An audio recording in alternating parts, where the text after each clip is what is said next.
Hello नमस्कार. तर मित्रांनो, आज आम्ही आलोय फोर्स मोटर आकुर्डी या प्लांटवरती आणि आम्ही आलो कामासाठी. ते आज इथे एन्व्हायरमेंट टेस्टिंगसाठी आल्यानंतर असं झालं की आम्ही इथं आलो कामासाठी आणि पूर्ण पाऊस पडला.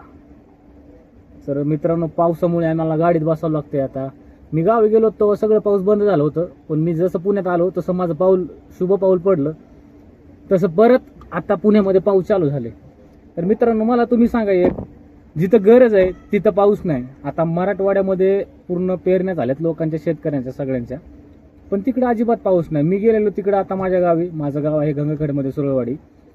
त्या गावामध्ये आता सगळ्यांच्याच पेरण्या झाल्यात आमच्या इकडे परभणी जिल्ह्यामध्ये. असं आहे की तिकडं ऊन असं पडलं जसं काय उन्हाळा आहे. ऋतू चेंज केला पावसाने पूर्ण, एवढं झालेलं आहे तिकडं. आणि पुण्यामध्ये विनाकारण इथंच एवढी शेती वगैरे इथं गरज नसताना एवढं पाऊस पडतंय.